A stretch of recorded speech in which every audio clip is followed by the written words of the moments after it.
What's going on, guys? This is going to be my 100-hour review for the Storm S3 and S6. I was fortunate enough to run both of these kind of side by side. I don't see the point in doing a separate video because the units from a functionality standpoint are relatively the same. The only difference is the performance and resolution, but overall how it's laid out. So I don't plan on separating that video. Anyways, if you want to look at the unboxing and how to set up the menus, I have that in another video. Feel free to go check that out. Of course, like and subscribe. That gives me motivation to keep doing reviews like this on everything I can get my hands on. Obviously, I get my hands on a lot more RIX products than I do anything else. So let's first start off with what I like. I do love the small compact of the Storm series. That's both for the S6 and of course the S3 because they're the same body as far as I can tell.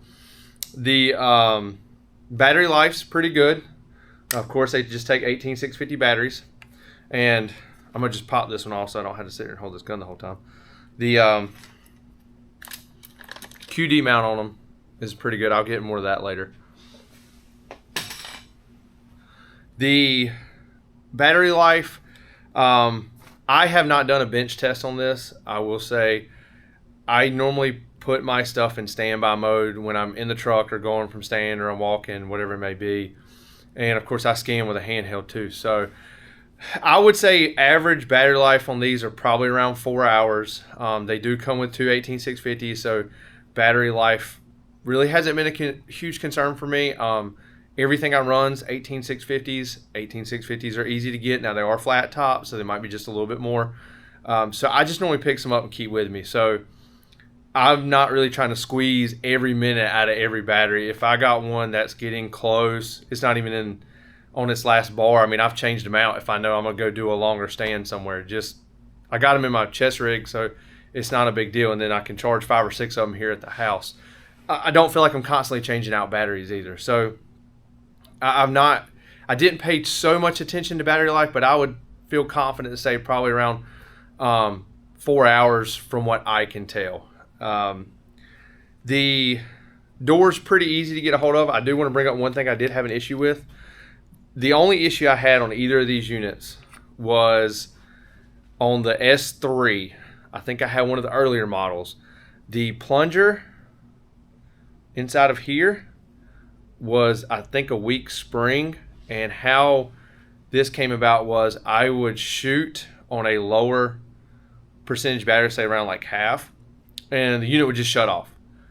Thought that was kind of weird. Tried a few different batteries, got up with RIX service, and they immediately knew what was going on. They sent me a new battery cap, and it fixed the problem. And you can tell when you get the new one, it's got a lot stronger spring in it. So that is the only issue I've had with these Storms from a functionality standpoint or anything else. The microphone in the S6, because I have a lot more audio recording on the S6 than I think I do anything else. The microphone in the S6 is better than the Leap. I will say that. It is very sensitive. It seems to do pretty good in wind, but it's very clear. You know, if you've owned a Leap, one of my biggest complaints on the Leap was the sound like you're in a tin can kind of feedback from the microphone. The S6 microphone's way better. So that's a huge plus, I think. The QD mount, we'll talk about that. It is repeatable. I have taken the S3 off of that grindle you just saw, taking it off, put it back on the exact same location, shot, and the difference between my two shots was what I would probably chalk it up to me, and not necessarily the scope moving, because it was pretty consistent in that same area. I mean, I was shooting laying out of the bed of my truck. I wasn't on a bench, but I will say when you do set these up, make sure that you tighten them down. You want a good positive cam over click on these on that Picatinny rail. That'll give you that repeatability. That leads me into one of the things I think is a dual benefit of the S6. So The S6 is a 2X base mag, whereas the S3 is a 3.5. So I have used the S6 as a scanner. That's why I want to say I would consider this a dual purpose optic. You could buy an S6 and have a 640 scanner, and if you need to put it on a buddy gun for a weekend, you can just put it on a buddy gun. So I think that's a pretty good option to be able to do that, and that goes back to how repeatable I have seen the quick disconnects or the QD mounts. Yes, quick disconnect mount for that comes on the Storm series. So something to kind of keep in handy. You can just get a lanyard, put a little Picatinny rail on it, clip this into it, and just use it as a scanner. The throw levers, I'm glad they come with the throw levers. These aren't really hard, but it's nice with gloves. I have found that a few times. One of the very small, I wouldn't call them an issue, but I would say it's me with fat finger and stuff, is every once in a while, if it was cold and I had gloves on, I would go to hit the zoom button and I would accidentally hit the menu button. Now, there is a difference in height. This has got a boss around it. So it might be just kind of one of them things. It's not really the end of the world because you can just hit the menu button and get out and then go right back to your zoom.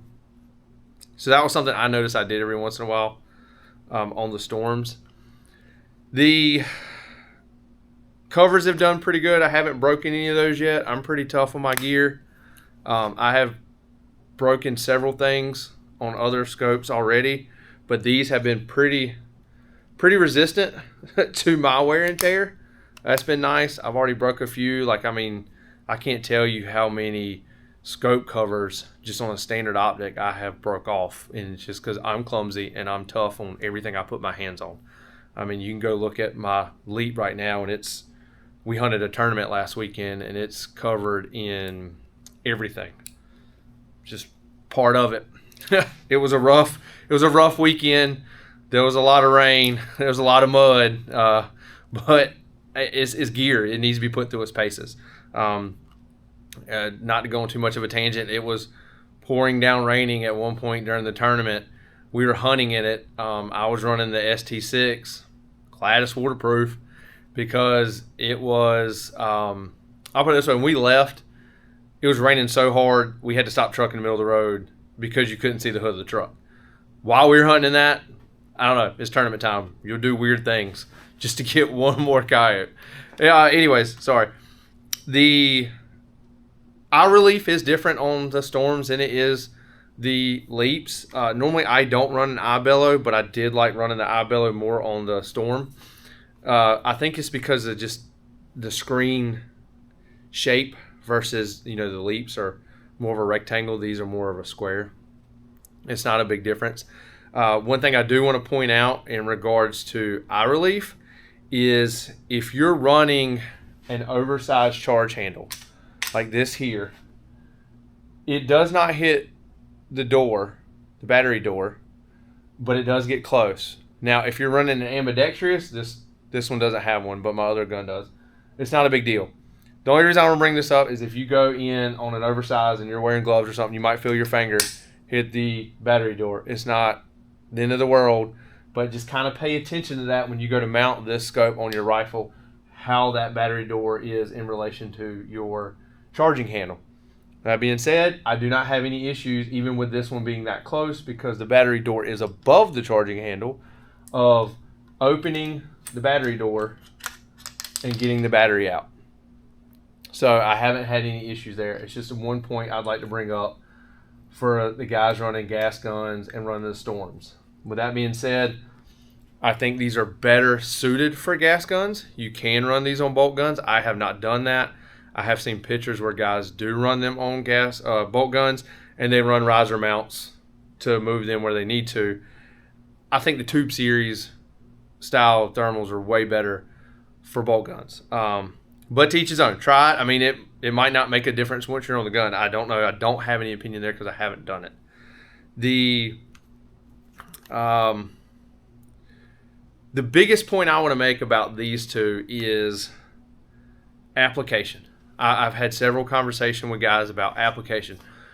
Is the Storm S3 better than the S6? Well, what are you doing? I'm sure I've gone on this tangent before, but I want to really bring it up again in this. The Storm S3 is a 3.5 base mag. The S6 is a 2x base mag. Now, if you're a pig hunter, you're taking 100-yard, maybe 150-yard shots, I wouldn't worry so much about having a 3x base mag. I will tell you that the field of view in the 2x is a lot larger than it is on a 3 or 3.5. I have a comparison video I'll put at the end of this of the L6 and the S6 at the exact same time. It was two coyotes come in, and you can see in like the Leap, you can only see one, and then the S6 you can see both. So it gives you a little bit overlap of like the field of view difference instead of just seeing numbers on a chart. So that was the whole reason I did that. But take a look at that and think about what your application is. If you're taking longer shots, 3x base 3.5 might be a better suit for you. Me personally, I think 200-ish, maybe 250. I think you're okay with that. I've made those shots before. It's not a deal breaker. I just look at the 4x picture-in-picture. Now I understand now the resolution in the picture-in-picture on 4x is half of what it is on the 2x. That's just how the thermals work. You look at the 3.5 and you look at the picture-in-picture of a 7 is half of the 384. So every time you increase magnification, your resolution comes down. It's just how the game works. That's one thing I would love to see in these compact style scopes. I don't know if it'll ever happen because I don't know how the hardware changes, but I would love to see incremental zooms. Like the Leaps have it, and you see it in various other scopes where you're going up, 0.1, 0.3. I would love to see that versus a double. I don't know if that'll ever happen, but I think that would be fantastic in these compact style scopes. But keep that in mind when you're looking at a scope. Figure out what you're doing first. What is your game plan before you start saying, oh, it's a 640, I gotta have it. Do you? I'm not talking anything down about a 640. Obviously the resolution of 640 is phenomenal, but look at what you're doing. I think this right here, if you're, like I said, if you're a hog hunter or you're hunting in woods, or you're hunting like coyotes down roadways and stuff like that, where you are shooting short distances, you're going to love this. I think if you're going to start shooting longer distances, say your average shot's over that 200 yards, I would look at a higher base mag. So keep that in mind. If you have any specific instances, feel free to reach out to me. Let me know. I'll elaborate in my experiences. I know most of my shots are probably around the 200-yard range. On average, I have taken some past 200 yards. But if I look at all the shots I take in a year, I would say my average falls right around 200 yards. So I don't have any problems shooting with that. I mean, I am shooting a 6.5 Grendel. I think the cartridge will do the job. It has in the past pretty well out to 300. But I really don't know if I want to take shots farther than that. If I'm going to a place where I think that's a possibility, I'm honestly changing equipment. I'm probably going to shoot my 6.5 Cree bolt gun with my Leap on it, and I don't have to worry about terminal performance with it. So I hope that kind of helps you guys out. Overall, I'm very impressed with these, especially for the price point. I think it's phenomenal. If you want to get into a 640, entry level, and I say it entry level because of just the price, that right there is where it's at. But also, I have got some good time behind this, and I like this one too.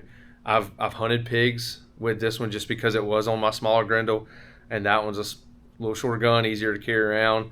And after some time, to be honest, I think I'm going to switch them. I think I'm going to take the 3.5 and put on the longer gun, and then go and take the 2X and put on the shorter one, just for more of like, we'll call it like a brush gun, I guess you could say. So I hope that kind of helps you guys out. Like I said, like, subscribe, reach out. That gives me my motivation to keep doing reviews on anything and everything I can, because I was in you guys' boat at some point where I didn't know, my questions weren't being answered. So hope that helps.